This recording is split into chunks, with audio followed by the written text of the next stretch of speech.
I'm pleased to welcome my next guest, Senator, I don't know whether to call him Senator Chuck Hagel, Sergeant Chuck Hagel, Secretary Chuck Hagel, former Secretary of Defense who led the department from 2013 to 2015. Secretary Hagel, it's great to see you, sir. I don't know if you had heard any of our conversation with Avril Haines. I could have gone on for an hour, just like I could with you as well.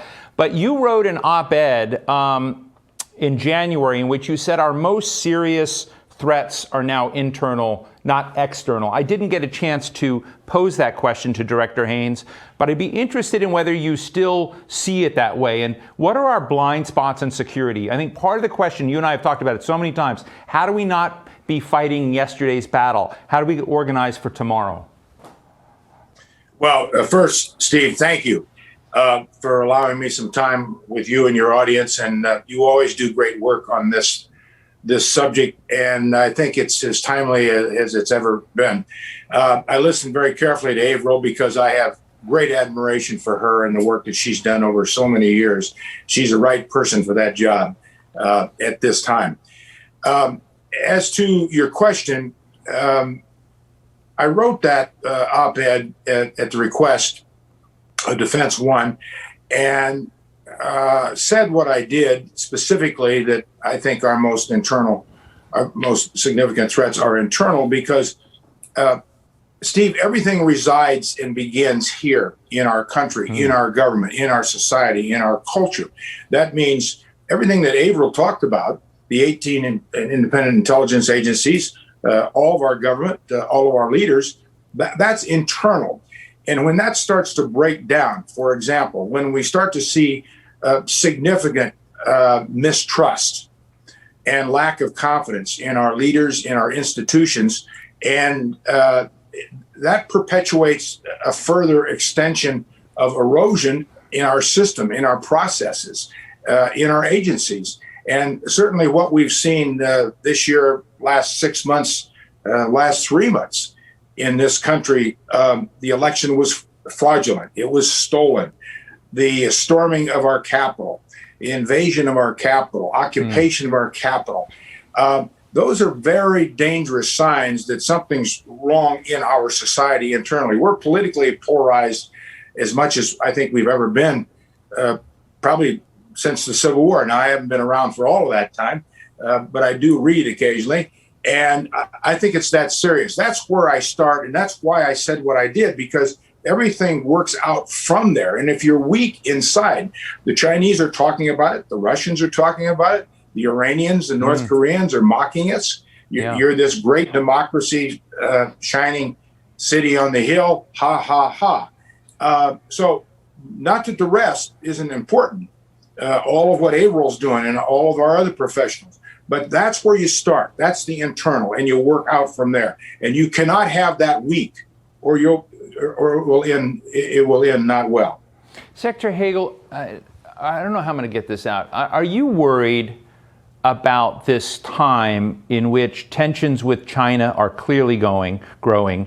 Tensions with Russia are clearly growing. We have not been on a great track with Iran. I would not have thought that North Korea would be the country we got real buddy-buddy with, but nonetheless we did. But there's an element that just seems so reminiscent of the Cold War that along with, strategic jousting, there comes a demonization, and that the emotional element drives you in directions of a collision that could other. So I'm just wondering, given your long years as a strategist, as a thinker, as an advisor in intelligence, do you worry at all that we're mishandling our course with China and Russia, any of these countries? Well, I do, and I'm sure all of our leaders do. I mean, Joe Biden understands this as well as any American alive today. And the people that he's bringing around him, professionals, experienced, good people, understand that as well. I was at the Pentagon last week and spent some time with Lloyd Austin, the new Secretary of Defense. 40 years that he spent in the Army, in some of the most important and the highest jobs. He gets it. So, yes, I do worry about it. But, Steve, I think we've got to reflect on all of this with some balance and perspective. I mean, every Secretary of Defense, Secretary of State, head of intelligence has always worried about the situation as of what it was 1950, 1960, whatever the threats were. The threats are different. But it's more complicated today for the reasons that Averill talked about, and you know, and your listeners know. Social media, I mean, non-state actors, technology, everything's different. But China and Russia are particular issues because China versus what the Soviet Union was, China is this behemoth, not just militarily and capability in many ways that the Soviets always had, especially with their nuclear arsenal, but it's an economic behemoth. And that's significant for today for all the reasons we know. The relationships that they're developing all over the world. They're in Latin America, they're in Europe, they're everywhere. And that presents an issue and a problem and a challenge for us. Russia's a different kind of problem.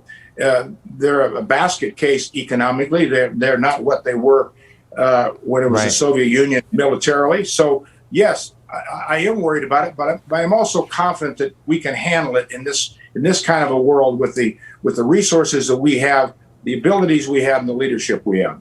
Let me address this question to Sergeant Hagel. Is it time to stay in Afghanistan longer again, or is it time to take off? Well, I think it's time that we have to leave, and I think we will leave. But it has to be done responsibly, Steve.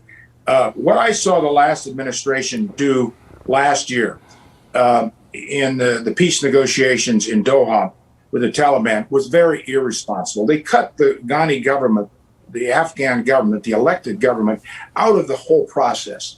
The U.S. and the Taliban did their deal. We took it back to Ghani and said, okay, this is what you're going to live with, whether you like it or not. That's no way to do it. That's reminiscent of what we did in Vietnam, by the way. Very reminiscent. And that won't work. But we've got partners. We've got many, many NATO partners and other allies who have troops over there as well. Many interests are in that region. And so we just can't unilaterally, arbitrarily say, well, we're done, 20 years, trillions of dollars, we're done. You can't do it that way. And I think President Biden is approaching this responsibly. May 1st is not a deadline that could have ever been achieved. When he was asked the question, well, do you envision troops there next year at this time? He said no. But he didn't say no, or yes. But we've got to move on.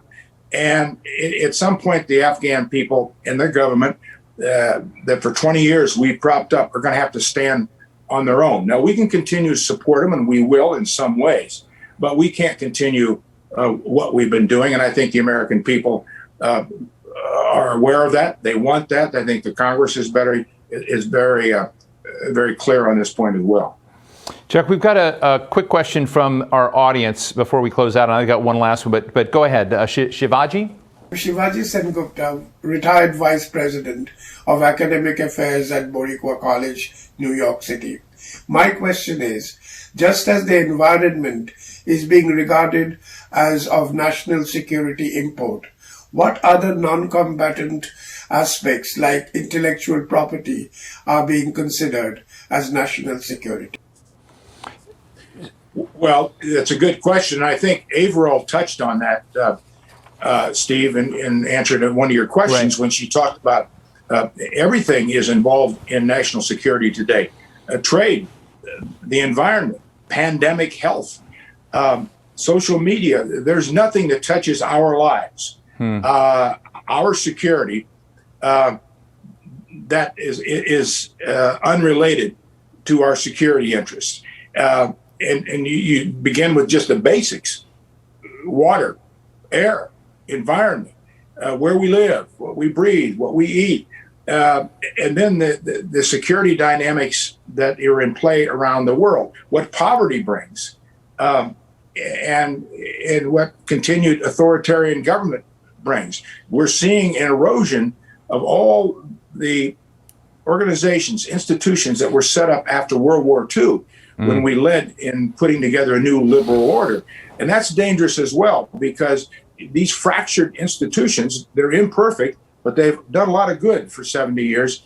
If you see those break, then it's every person for themselves again, just like it was before World War II in the first 50 years of the 20th century, which were the most deadly in the history of man. We don't want that to happen again, not now. So, yes, everything is involved in national security. Every aspect of our lives is not untouched by national security and national security planning. Just very quickly, Chuck, how do I ask this? I have been reading some PLA, People's Liberation Army, analysis of how they see America. And today we have the Chief of Staff of the Air Force, the Chief of Staff of the Army on, recently talked to the Commandant of the Marine Corps about platforms, about whatever. If you go to the Chinese, look at us, they try to make the case that America's in strategic contraction. Not building number of planes it did, not building number of ships it did. It's basically pulling back from all these, different places around the world. And in talking, I'm going to bring these chiefs of staff on later to sort of talk about what are the opportunities that technology gives us to pursue our strategic interests, but not look like we're at the same time we're weak. You're a person of hard choices. You were Secretary of Defense. As the Biden administration, as you look at, I know you're not in the administration, but as you and your good friend Joe Biden look out at this terrain, are you concerned that we're drawing down some of these platforms and that we're reinforcing this notion to the Chinese that we're in strategic contraction in the world?